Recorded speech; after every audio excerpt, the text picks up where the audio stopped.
some people think this is narcissism. I do this. Hi, good morning, Good morning. everyone. So, if I want to real quick just take care of a little bit of paperwork virtual, which is, if you could share this out, that would be great. Someone needs to hear this, and so you don't know because people don't usually tell you everything. And the second thing is, when you see me on my phone, I'm just sharing this to groups so people can watch the show. That's what I'm doing. So, good morning. Welcome to Springdale Chiropractic with Brenda. Hi. Brenda, good to see you this morning. Nice to see you as well. You look wonderful. And you? And you're glad Fit, that ready to went rock and roll. in. You as well. I heard you had a great run this morning. Yes, yes. Great I run. gotta get ready for yoga. Like every week, yoga is way more than I thought. So the preparation mentally and physically, it's just like when I started running. Like I don't enjoy it yet. I love doing it at the end, but it's not to the point where I You've love it. done very right? well with it too. You are natural because of your gymnastics background.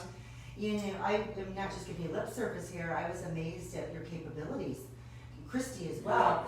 Yeah, she does an amazing job. You're a great teacher, so well, thank you. we're glad. I appreciate that. So what are we picking up on today? Well, they're going to talk about different subject matter. I'm going to recap and revisit what we discussed last week regarding narcissism and how it is related to autoimmune disorders, make that connection. Like I said, I'm a chiropractor that treats the whole patient. I'm a holistic doctor, and when a patient comes into the office, I have to look at them as a whole person, not just muscle, bones, and nerves.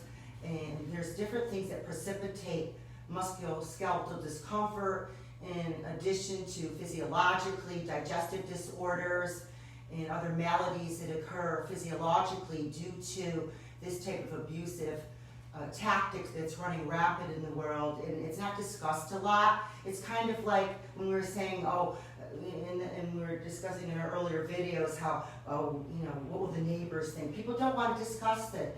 You know, it's like the elephant in the room. No one likes confrontation or to discuss these uncomfortable issues. But I have learned more. I do self-care and self-nurture, and you can relate to this as well, Shane, is the more we take care of ourselves emotionally, spiritually, intellectually, physically, and we mentioned mentally, we don't worry about finances. Yeah. Things are asked backwards. People are looking for the brass ring, and sometimes they do anything to get that brass ring. And there's certain avenues that are quite distasteful, that are unethical, deceptive in how one attains these niceties in life, and what is happening. And it's on a global level too. It's not just within our families, spouses, lovers, friendships, co-workers, bosses, what have you, the full gamut I'm explaining. But these tactics are used, abusive tactics are used, and it's creating a pandemic in society. And I'm seeing the influx, and I've experienced it as well. I'm not an expert in the sense of having a psychology degree. I'm an armchair person that's lived it and experienced it firsthand in the field. So I'm taking my knowledge and how I survived the numerous occasions I've had these encounters, and I can identify with patients when they come in and when they tell their story and why they have all this discomfort in their body, and I do a thorough history on them, consultation, and come to find out they are living in a toxic lifestyle, fishbowl. Whether it's at work, at home, it could be a combination, whether it's within the family unit. This is making us sick. And it's not just me saying this. I have studied with the top experts that are revered, that they're held in high esteem. Christine Northrup is one of them. Dodging Energy, Vampires, and Empath's Guide to Avoiding Toxic Relationships. Fabulous read. I can't say it enough. It's a good place to start if you suspect that you're in one of these relationships. People don't trust themselves enough, and the more I take care of myself emotionally, spiritually, intellectually, physically, and mentally, you need to tap into your God-given Holy Spirit provides you with an intuitive type of barometer, and compass. Mm-hmm. People need to trust intuition more, and we get ourselves into these entanglements, and we don't take care of ourselves and self-nurture because we're manipulated and controlled by a society that's dysfunctional. Yeah, and when people chase things and not purpose, and that's true fulfillment, happiness is not necessary. Fulfillment is where the joy lies, right? Because I'm not happy when I run. Matter of fact, most times I dread it, to be honest with you. But I understand the result. At the end, I'm walking on cloud 9. Well, you right? have goals are imperative to build our self-esteem and self-confidence too. And that's confidence, to be confident. Exactly, and consistency.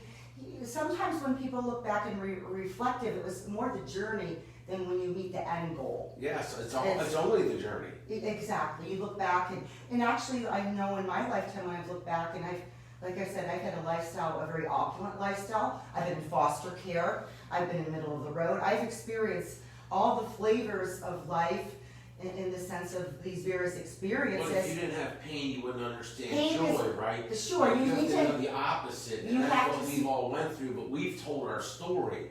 But through telling our story, we've rewritten it in our own mind by telling it. Yes. We rewrote it. We took an eraser and erase spots and said, no, I'm not going to look at it like that anymore. I'm going to be triumphant. That's not going to be tragic to me anymore. And when you become triumphant, what allows one to become triumphant is being self-aware enough to know charity begins at home. Okay. And what I mean by that is I know we've all heard this, you have to love yourself before you love someone else, but it's not selfish to do, it's a loving selfish yourself act. is taking care of yourself. Yes. It's not getting the popcorn, it's not getting the Gucci. Listen, you get stuff, there's nothing wrong with it, Right. but I'm just saying, if you don't take care of the cord, Yes. you know there's a seed in everything. You gotta take care of the seed. You gotta water the seed, right? This you is know? so true. And that's why we get along, is because we understand the principles of success. Yes, right? we do. You have to be alone for a long time. You know, mastering something means you do the same thing. Repetition is the master of success. It's not you love what you do, so it's worth it. You know, someone that's depressed is pain. I'm in pain, but at the end of the pain is different because we put in the work, right? Yes. I don't like yoga. I love it, but I don't love the process yet. Right? Like, and I understand. I felt that way when I first started. So I'm forcing myself. And I felt the exact same way you did. And when I started kickboxing and yoga around the same time. It was very humbling because I was a dancer, and it's like, oh my God, and swimming for that matter. I started swimming 20 years ago, kickboxing, yoga. Well, you pushed through all those and things. I was like I looked like a joke. I was like falling down, and it was embarrassing, and you have to be vulnerable also That's for a huge success. word. That's huge. You have if you to don't be, have that, you can't do it. And vulnerable. You need to be vulnerable with yourself. And even though I was a dancer and I thought I was really fit, and I was trying to execute these movements, and when I started swimming, I was swimming like this, doggy style. I could barely. Now I taught myself all the strokes by observation. I drank a lot of water along the way. And I just was persistent. I kept chipping away, and I did that with the yoga but and you never kickboxing. can stop. You have to keep going.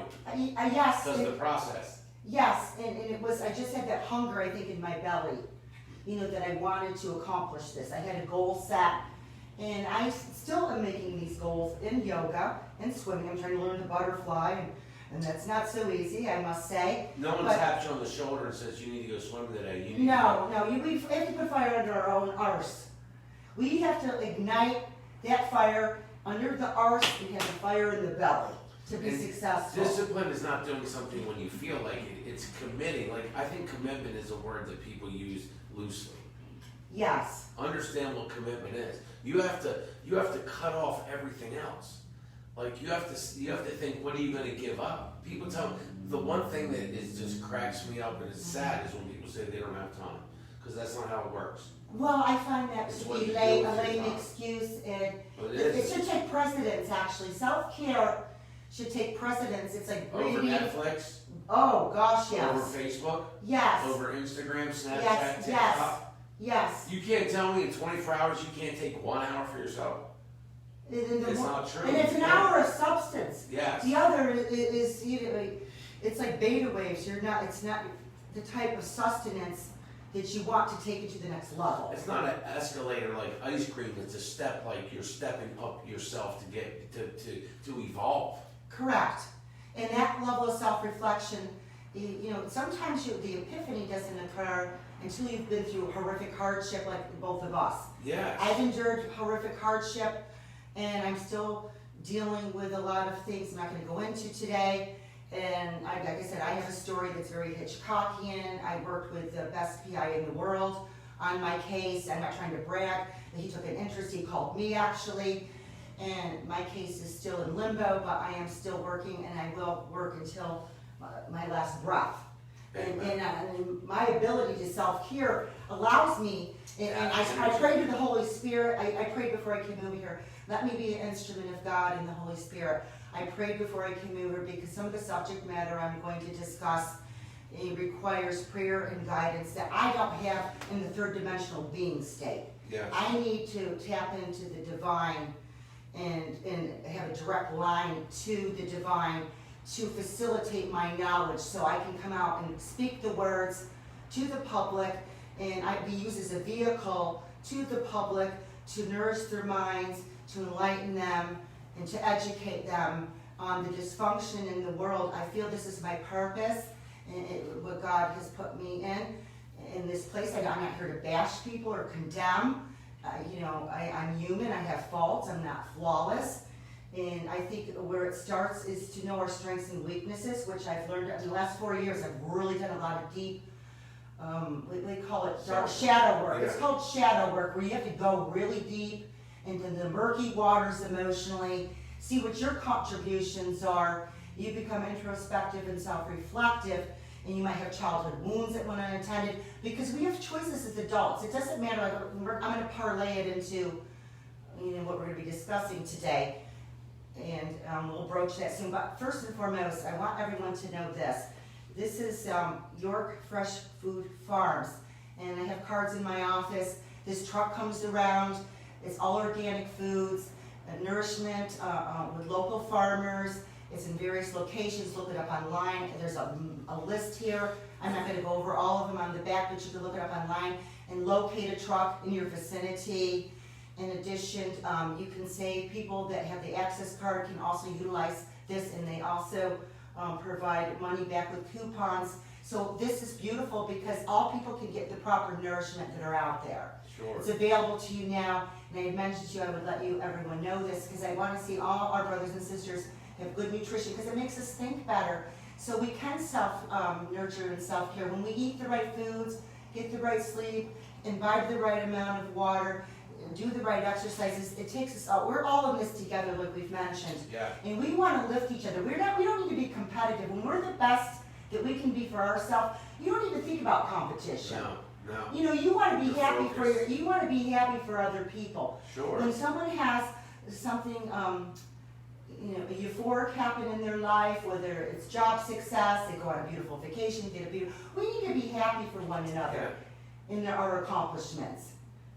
I agree. And when you're in a good place, emotionally, spiritually, intellectually, physically, and mentally, you're happy for other people. You're not out there, oh boy, well I'm going to show them. I'm going to set this down actually. Yeah.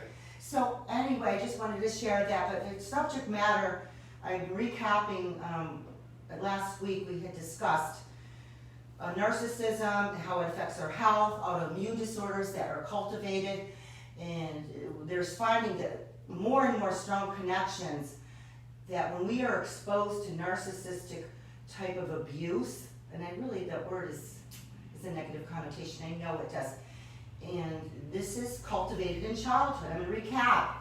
I had discussed how a child is at the mercy of the caregiver. Predominantly is the mother. I'm not trying to bash mothers here, but predominantly the mother is the one that is the most influential with a child, and this is where these behaviors are developed. I'm going to recap it quick and get very specific here. And children are dependent on their survival for their caretaker, typically the mother.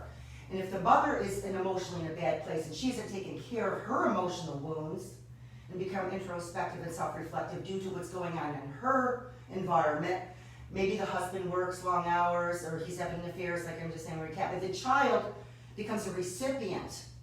Or they may see in this child like they're a golden child and they can do no wrong, and they're constantly applauded for talents they may not even possess, and the mother's kind of perceive the child as she can live vicariously to whom they can become if they keep reinforcing their greatness. So this child develops this superiority attitude, like they're way above everyone else. It's instilled and imprinted, like I said, that's a biological term about the duckling. It's called the imprinting process, where the duckling emulates the mom as soon upon its arrival when it hatches.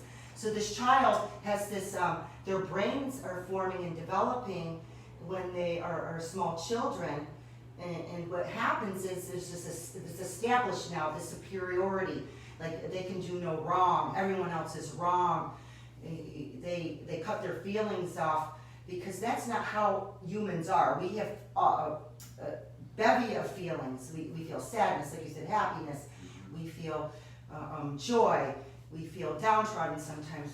We have all these, and it's normal to feel them all. It's important to feel them all. Yes. But they're cut off and they're cauterized, like I said, or severed, and because this child has this preconceived notion that they're godlike almost. So that's a form of narcissistic abuse, actually, that the child is coddled and also babied and can do no wrong, and that sets the precedence for adulthood.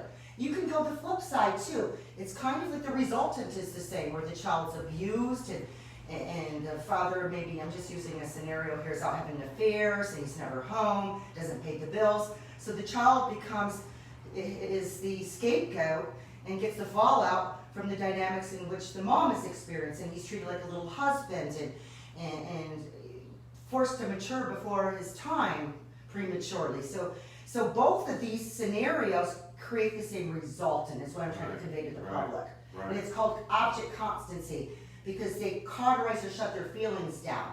And this carries over into adulthood, okay? So this is where lack of empathy occurs. They have lack of empathy. Now, what is empathy? My cousin said, Brenda, you really didn't explain it well last week. I kind of revisit that, and I'm going to. Empathy is our ability to put ourselves in other people's shoes. Like you were telling me about your mom this morning, and I'm thinking about what you must be going through. You're not sleeping, you're interrupted, and my heart went up. I picture your mother in the hospital. Is she going to get better? Is she being well taken care of under the circumstances we all have to endure? So I'm thinking about how Shane is feeling and how it's going to affect his weekend now, and Christy as well. So I'm able to think about, and not just dismiss you. Oh well, his mother's in the hospital. Whoop-de-doo, and then thinking about what I'm going to do for myself later on. It's our ability to put ourselves in other people's shoes, to feel their feelings, and this is how we connect, like you've mentioned. And narcissistic personality disorders, like I said, it's on a spectrum. Reiterate that. It's on a spectrum. It's it's anything. You could be way on this end, and you can be on the lower end. We all have narcissistic traits and empathic traits, most of us. Narcissism high on the spectrum has very little empath abilities. Right. That's the biggest red flag with a narcissistic personality disorder. They lack empathy. They can't connect. They don't feel the feelings of others. They don't care how their behavior affects other people. And you soon find that out eventually in relationships. In the beginning, people typically, because they have to survive in the world, so they can fake it. They fake it. They're fake individuals. They're fake people. They come off charismatic sometimes. Just to reiterate that, they're charming, well-dressed. Some are in high positions. Some are CEOs of companies. Some are doctors. Some are lawyers, salespeople. There's people in different areas that you would think, my gosh, they're so kind, they're so compassionate, they're wonderful. They do charitable deeds for society, for the community. But underneath the cloak of deception, or the hood, the mask slowly comes off and is revealed. And it's done for their own personal gain, what they can garner out of what we call narcissistic supply. And narcissistic supply is essentially anything you can extract from people. They're used for different purposes. Some people are used, in society, for instance, if they're going to make them look better. Right. So I'm going to hang around with this person because it's going to elevate me in the eyes of society. I'm going to date this woman or man because they're attractive, and I'm going to be looked upon as society as valuable. Image is everything with these people. And under the cloak of deception lies a person that is very insecure, actually. This is true of narcissistic personality disorder. And like I said, once again, to reiterate, it's on a spectrum. It's predominantly more men than females. And Right. that's a fact. I'm not trying to bash men, but I'm only Yeah. going on the statistics. And so they're under this cloak of deception that in actuality they lack humility, empathy. Their behavior belies their presentation to the public. People are duped. They think, well, gosh, the people only go on what they see. But once you have relationships with these people and the unveiling process occurs, you see lack of humility, self-centeredness, selfishness, deception, cheating, lying, manipulation, control, power, lack of empathy is big. Passive aggressiveness is also huge with these people. Okay, it's very huge. So the thing is, I was mentioning last week about object concept, they shut their emotions down, and that's why they can cheat other people, not just their spouse or their family. They can cheat. Business partners. Oh, whatever. yeah, this spills over. When you have those behavioral patterns, it's not exclusive to the family. Right. This is a ripple effect on your friendships, what you do in business, your family. You can't contain that. Right. Okay? And like I said, it manifests in one of those two scenarios I showed you. They don't have feelings towards others. If you don't feel something, you're not going to be able to have that exchange. You don't have that flux. That's Like you said, we have to be able Totally. to feel like, well, I have to feel what you're going through, and if you cannot do that, Yeah. you can see how people can get ahead in business this way. Yeah, because Right? You have can to- run you roughshod have to over make it where you have to be compassionate towards someone and be able to be there and say, Right. take that time, whatever to do because your family's important. I can't imagine, but just going through that's got to be like, Yes. like you said, no sleep, worried about Yeah, I the saw it in bills. your face this Right, morning, so- and then you conveyed to me what's going on, and gosh, and then Christy's dad now too, and we need to feel and care But for this. listening to people, like you said, I mean, it's all part of it. If someone doesn't listen to you, or you can tell if they are. Well, this is a red You flag. can look and see if someone's listening or they're trying to, like, what did you say Well, before? okay. Interrupt. Well, my husband used to say, he had a great saying, he goes, if you can fake sincerity, you got it made. And this is how these people are, honestly. Yeah. But back to object constancy, they sever their emotions as children.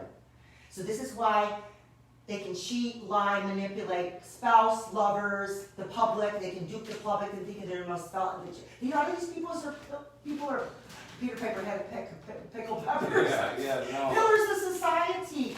They're looked upon as like, oh, look at their contributions and their charitable deeds, and so it's really And a lot of people like deflection. that stuff because if they're giving money and all Right, that stuff. yeah, you this know. is why the world is in the way, is highly contributory as to why we're in the mess we're in a global, collectively at this time. This is why we're in the mess. This is highly contributory. And this is an epidemic, and the experts are saying more, but this has contributed to why we're where we're at right now. This is highly, that's why I'm discussing it too. So I was talking about, last week, we went into love bombing, and I explained about love bombing, how, like I said, these people are actors. They had to learn survival skills, and when you're out in, it's like we're out in the wild, like Mutual Omaha's Wild Kingdom, you have to go out there and put on your best face and put your best foot forward. So your mask is on tight, and you have to be able to lure your prey, no matter if it's a lover, business, or what have you. So the deception is hidden. So what they do is they observe a person and they learn them.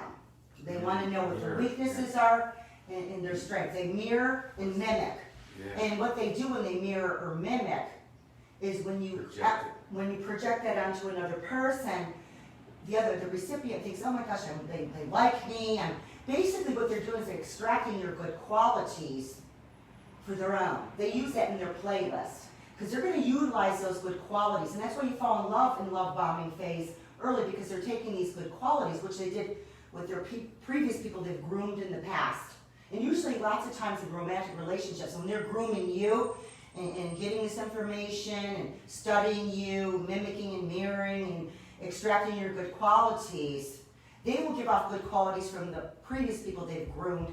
They're kind of robotic, and because they don't have their own feelings, so they have to emulate or mimic these feelings, and they have to take from collectively from the other people they've groomed in the past, whether partners, romantic partners, business partners.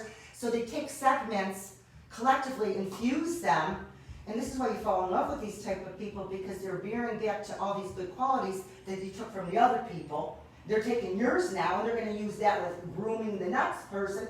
And lots of times when they're in the love bombing stage, they're grooming other supply, because they don't look at it like a person in the sense of feelings. having that connection. They don't really want that connection. They don't know how to get that connection. It's foreign. And they don't care about the consequences. They don't even think of They that. don't think about intimacy or There's no vulnerability. consequences. Yes, I didn't mean to interrupt you. Yeah, no. The consequences are, see, it's different for us, because the consequences they're very insecure people, actually. They have low self-esteem. I know it's belies how they present themselves, but in actuality, these personality, they call it cluster B personality. You can look that up. Cluster B personalities are certain constituents that lend themselves to defining cluster B. But the thing is they're very insecure people. They have very little to no self-confidence, and self-esteem is low. So that they puff. I use the example of a souffle because I love to bake and cook. It's like having a souffle in the oven. Okay, it's all puffed up, beautiful. It's a work of art, and you pull it out, and it implodes. Because it's kind of like, wait a minute, you were this puffy, wonderful, da-da-da-da, and my gosh, you just deflated. And this is what happens with narcissists. Once the mask comes off, you start to see they don't really possess those high-quality characteristics that... It's a mirage. It's an illusion. Yeah. So when you're love bombed, you're going to be complimented. You're going to be listened to. You're going to be, sold a bill of goods. You're going to have future faking, and they're going to say, well, they'll take you to the finest restaurants. Until they're going to take you on these trips. You might get jewelry. You're told you're going to have a future with this person. And they're looking for supply. Now, what supply, to reiterate again, supply, like I said, these people, you're an extension of them. You're like a washing machine, a cell phone, a new car. You're looked at objectively, like an object, because there's no feelings. So once that shininess and brand newness wears off, they're bored of you. They're looking for greener pay. They're grooming somebody else, because their attitude is, Mommy told me that I'm up here, and this one is just not cutting it right now, and I've used this person up, and their use is like, I have to throw them into the scrap pile, because they're no use to me, because I can't connect with them emotionally, or have vulnerability, or have intimacy with this person. They gotta go in the scrap pile, and I need the new high, because they release chemicals in their body. When we're in the love bombing stage, we release dopamine, and we release oxytocin. Very powerful chemicals that hook us, much like cocaine. Yeah. They've done the studies. Yeah. Okay? When you're in that love bombing stage, you're releasing chemicals like a drug, like an addict. That's a factual. So when you're being love bombed, and they want you to fall in love with them, because then they have you hooked, and then in any type of setting, then you can be manipulated, controlled, and this is where devaluating comes into play. I'm parlaying into that, because that's the next stage. I mentioned you have love bombing. They follow the same playbook or playlist. Love bombing, devalue, discard, hoover. Hit the button, reset, rinse, and repeat. And they'll go from you to you, like a frog jumping on a lily pad. Well, I'm all done with you. Like I said, they use them for different purposes. Business, they might suck you dry like a vampire if you have certain business expertise or knowledge, and they'll suck as much, and then you're done. You're like a tissue, they blow their snotty nose in and throw it in the garbage. They might use the woman sexually. If she's attractive, once they get the sex and the dopamine high starts to subside, the woman usually releases more chemicals, so she's usually more hooked. She releases a bonding chemical like when you breastfeed, oxytocin, so she's double whammy, because she's releasing dopamine and oxytocin, so that's why what happens is you become trauma bonded. Trauma bonding has to do with the dopamine and oxytocin release, and this is where trauma bond occurs. It's a survival thing, and you're addicted to this person. I'd mentioned it could be even in the case of a Stockholm syndrome with Patty Hearst. I mentioned Elizabeth Smart. You release these chemicals in your body. Actually, the neural pathways become reestablished. So when you're in a situation when you are going to feel abandoned or rejected, it harkens back maybe to childhood experiences. These chemicals are released, and now your neural pathways releasing these chemicals, and we have a trauma bond. And the narcissist looks for that because then they can work their voodoo.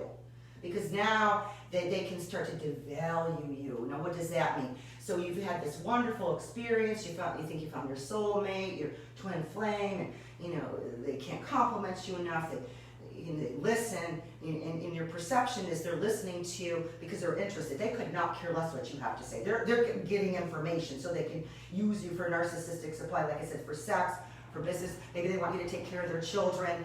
In that sense, they can look for that. There's different things you are used for. Status in society, if you look good on the arm or you're connected, image is very important to these individuals. It takes precedence over everything, their image. They protect that at all costs. And if you do something to their image, it's called a narcissistic injury. If you're confrontational, or you try to get resolution or discuss anything in regards to their behavior, they take it as this is the thing, they can dish it out, but they can't take it. They cannot take the slightest bit of criticism whatsoever. So they will retaliate, and you'll get what's called a devaluation.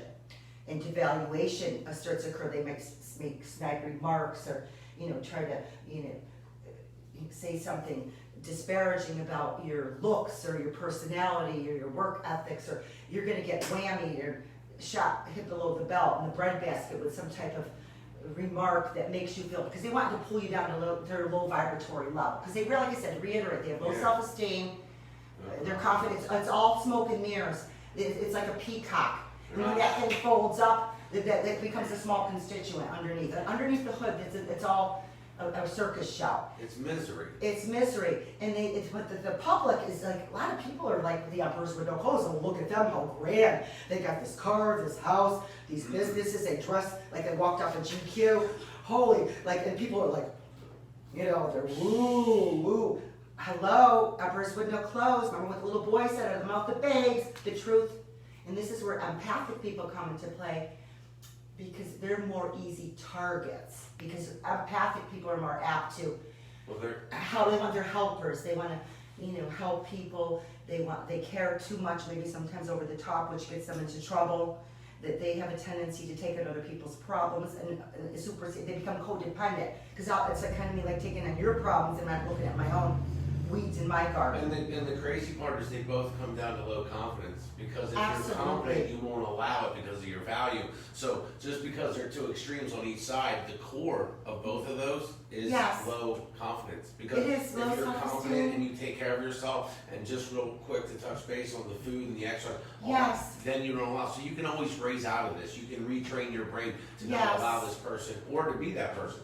But you have to have recognition of what's going on. And this is where cognitive dissonance, I mentioned that last week, because in the love bombing stage and into the devaluation stage, there's a term called cognitive dissonance. What does that mean again? What it means is you start to, when you're in that love bombing stage and you have pinwheels in your eyes, the person can do no wrong. You're glossing over the bad behaviors because you're in denial.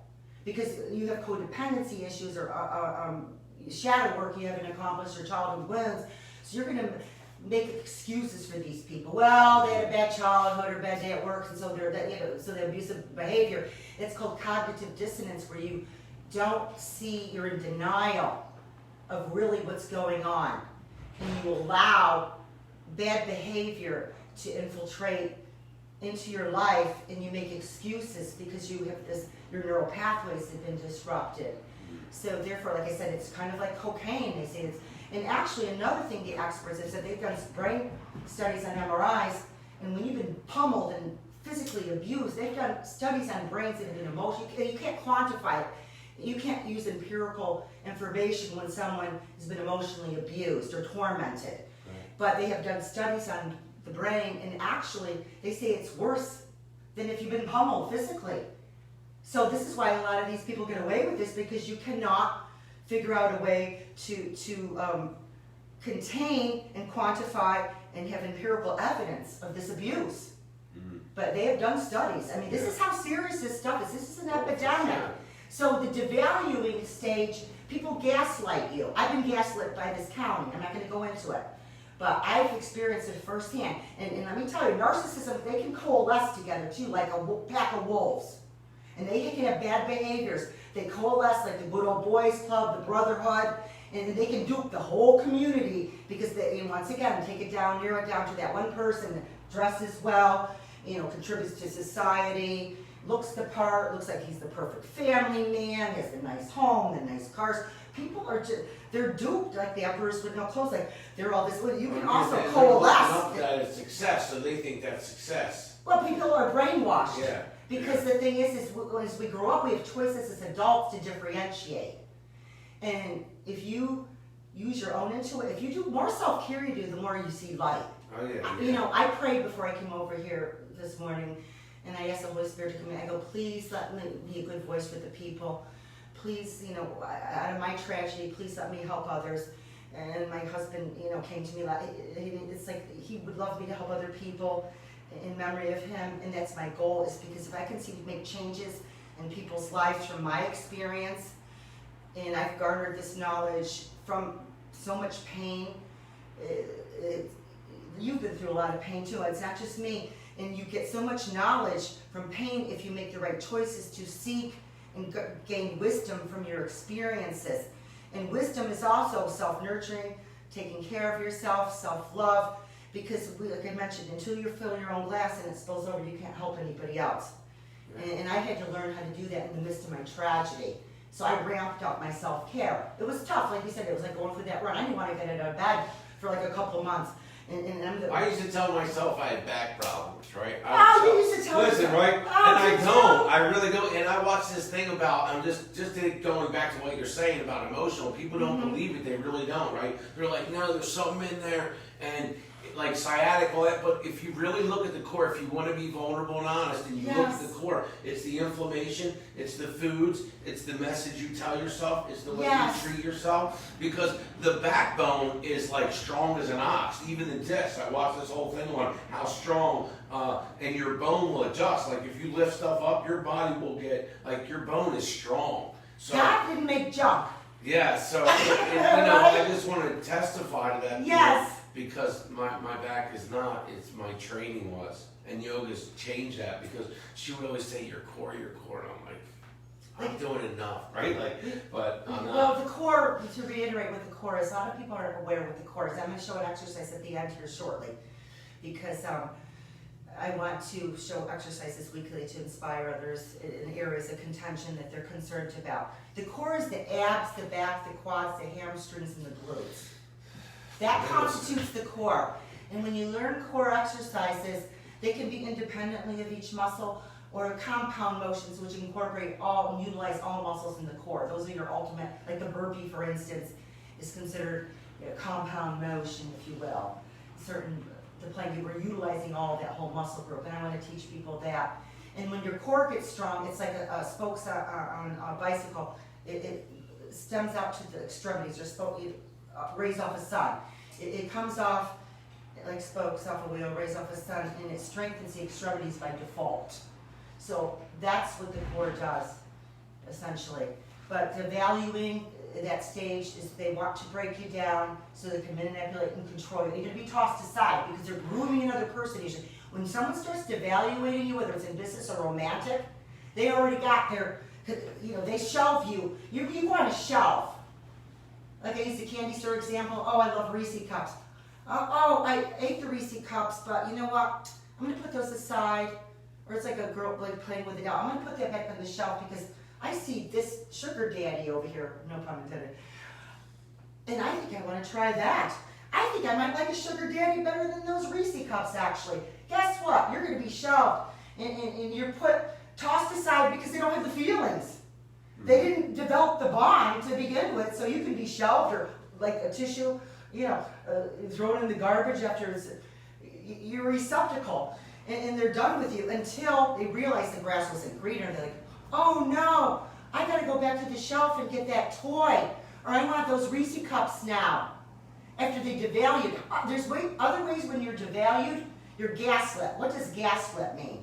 Gaslighting means, it was adopted from Ingrid Bergman was in the film. They said it's one of the best films ever made on gaslighting. I've experienced it, like I said, in this county. They did this to me.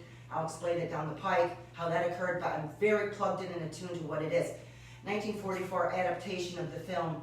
And a woman, what it does is, your reality is distorted. Okay, say you bring your keys, you come into the room, and you know you had your keys on that table. You saw the keys, you always put the keys there, and the person that's trying to mine will come in the room and abscond or take the keys away. Now you go to get those keys, and you say, I know I put those keys there. Now the person took those keys, that's factual. They did take them. But they'll convince you that they didn't take those keys. Oh, that's your imagination. You know, are you doing okay? They'll kind of, you know, make it look like there's something wrong with you. They deflect what happened. They distort your reality. When you know you put those keys there, and they know they took the keys. They know they took the keys. But they're going to convince you that you're cuckoo for Cocoa Puffs. See, this is a very good example. And this happens in business and romantic relationships. They gaslight. It happens in communities. You're gaslit. You look it up, folks. And also, what happens, they stonewall you. And what I mean by that is, all of a sudden, you know, they would have a textual relationship with you. They won't talk to you on the phone anymore. You're kind of like, a wall goes up, and you're trying to figure out, what did I do? Did I say something wrong? You know, and if you're a codependent person, you start thinking, oh, did I say this wrong? You start looking inside, like, you must have screwed things up, and you know, you're contributing to this somehow, and your wheels are turning, and you're confused, and they're not going to let you know, and you're going to try to discuss and communicate this, and say, I'm confused, like, did I do something? They won't let you have that communication. They'll sever it, because they know that it's going to create pain in you. They're sadistic. They like that feeling.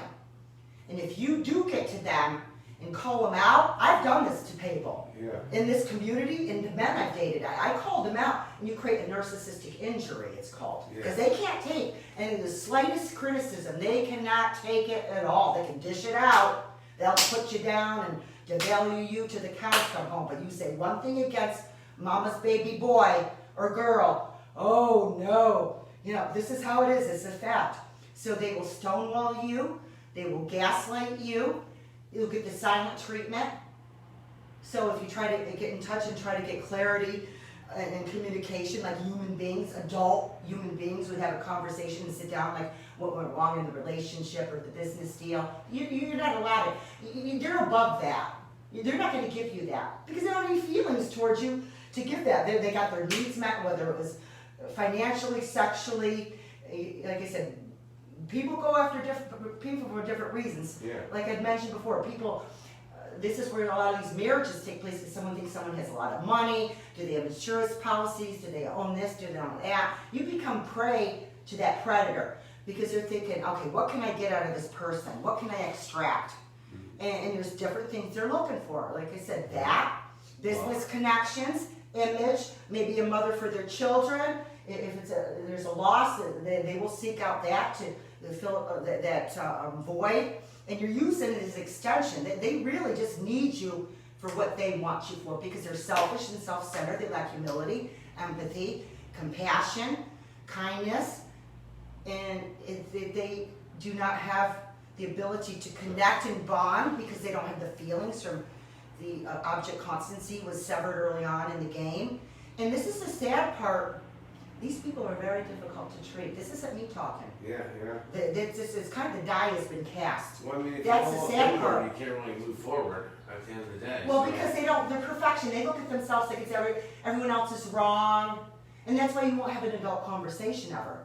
Because usually if any relationship ends, I don't care if it's business, romantic, adults will sit down and have a conversation. Oh, this is what I think happened. What could I have done to maybe make it work, right? Yeah, you sit down and you talk. But they don't acknowledge, they don't take ownership. Because they're like, they're toddlers. They're arrested in the state. Mama, or whoever the caretaker was, created this monster, if you will. And they're really cowards, too, because I use the analogy of the Wizard of Oz. You know, the great and powerful Oz, they come off with blowing smoke and stuff. You pull the curtain back, you got a sniveling little child sucking their thumb. Ultimately, that's what you got. Let's call it spade a spade. I don't get it my way. I don't have no empathy. I don't feel for you. Yeah, so you're just a tool for me. You know, next week, I'm going to wrap it up. Next week, we're going to go into discard. Okay. How they get rid of you. Yes. I hope I explained a lot of these things? Yeah. And I know it's a lot of subject material. like I said, I get it from the experts. Sam Vaknin, he's a bit esoteric. Some of his information is very involved. But if you also, as I mentioned, Christine Northrup is a font of knowledge. Look her up, her books.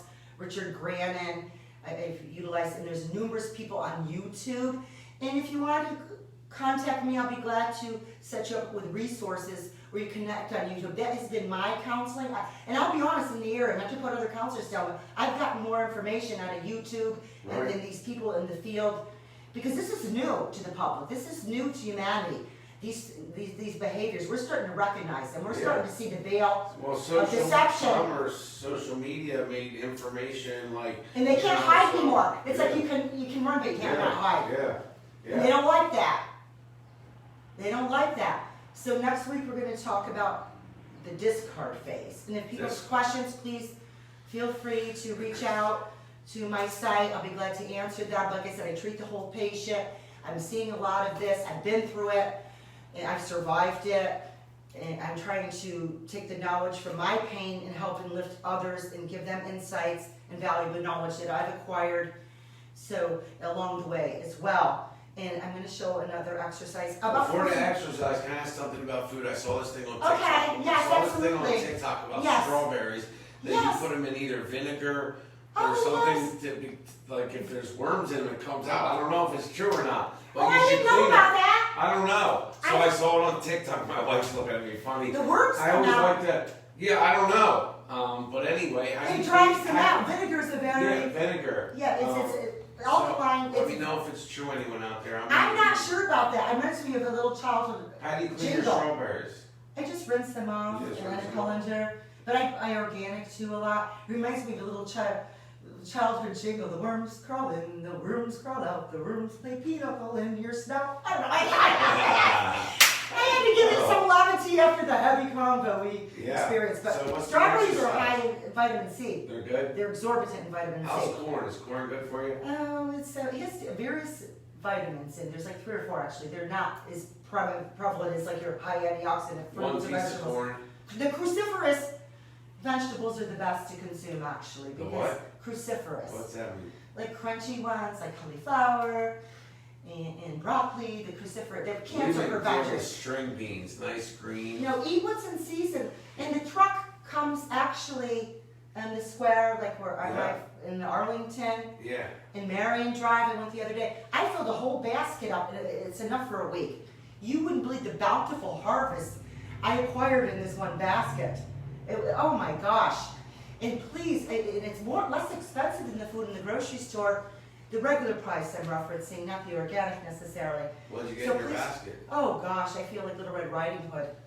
I had it was a cornucopia of things actually. I had kale, I got radishes, I got potatoes, I got 2 quarts of strawberries, which I was going to feed you guys this weekend, but we can't make it. I received onions, Swiss chard, spring onions actually, spring onions. I have beautiful radishes. Radishes are really powerful, and I clip off the heads of these things and I juice them too. So I use the whole shebang. You don't throw away this stuff. We're thinking about trying to juice maybe, but we need a simple like 2 or 3, maybe 4 things in there. No, you start that way. It's gotta taste and good. And beets also, these baby beets were lovely, and I mentioned beets are Can't very taste good. like grass.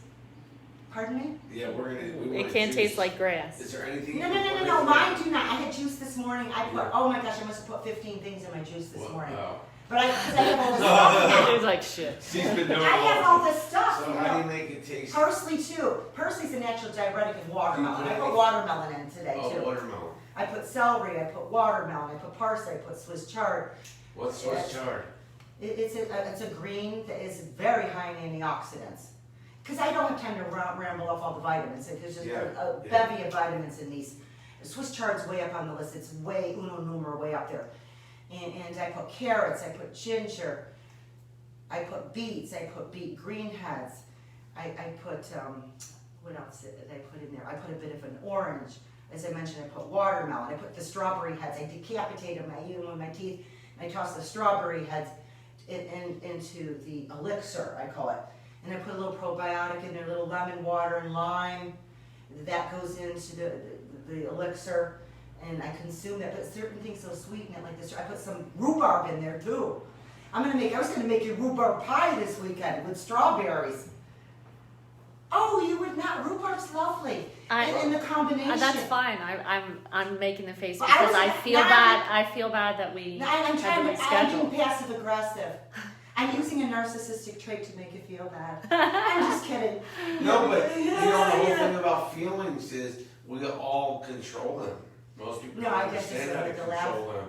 Because- Because I'm a bull, I had to be self-aware. I didn't even realize I was I could push myself onto people, and then I felt bad afterwards. Like, wow. Well, you listen to You your know. intuition, and you listen. People don't listen to their gut enough.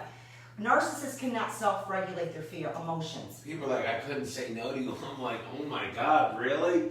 Geez, I feel terrible that you couldn't say no to me. So I'm trying to get awareness out there because this is creating illnesses in our body. Amen. Autoimmune, because you take this energy, it becomes toxic. Yes. When you're exposed to these behaviors, whether it's in the business world, the romantic world, familial world, this creates toxicity and it makes us sick. We turn on ourselves. Our immune system turns and implodes on itself, and we become toxic ourselves, and then we become susceptible to autoimmune disorder. This is how it manifests. This is a catalyst. And so I'm going to show you exercise. Yeah. We're going to go into that's next week, discard phase, and then we'll go on to the final. Okay? All right. Now I have to put, I'm just going to go recap the exercises I've given you thus far. These are from Tracy Anderson. Some will be mine. I don't like to take credit if it's not mine to take. And they're very effective for this. Now, next week I'm going to get into maybe some ab and buttocks type. I'm going to parlay it into different type of exercises. I had shown these where you slice, you work up to 100. Try to do every day if you can. And if your arm's tired, just corkscrew it out, and that gives them a little relief pressure-wise. And 100 a day keeps the doctor away. That used to be an apple, right? Yeah. And you're going to slap once, slap again, and then double slap. Like you're a basketball player. And you reach and you slap once, you slap, and then you double slap. Slap, slap, slap, slap. And you can play with music too, like I said, because I do and work up to 100 of those. And if you tire once again, re-corkscrew the arms. And now this one today, like this works the intrinsic muscles. Now people are like, what are those? Those are the muscles closest to the bone that tighten up close. So when people lift weights a lot, you get bulky, and the muscles internally closest to the bone, they're forgotten children, and they don't get the attention. And actually, when I teach at your college, I get some of the bodybuilders and the guys, the students, and they're bulky, and they come in and I give them these intrinsic muscles. They burn out quick because they're like a forgotten child or ignored, and that gives us the strength. And also prevents this from getting worse as we mature. Okay, and the next one is pretend you caught it a butterfly, and you pull this in and you press out, like I call it traffic cop hands. Press out, pull in, and I'm making like a W behind me like this. You know, it's out, it's in, out and in. Grab, you get the visual where you caught something. Traffic cop, pull in, work up to 100. And like I said, once again, corkscrew, when you need 100 every day, it'll be worth it. The payoff is worth it, like we're discussing. You know, you have to contribute, you have to invest in yourself. Your self-investment's the best, folks. When you self-invest, the financial comes later as a byproduct. And also you become healthier for yourself, your family, your community, your loved ones, and all of the collective. Have a great weekend. Thank you.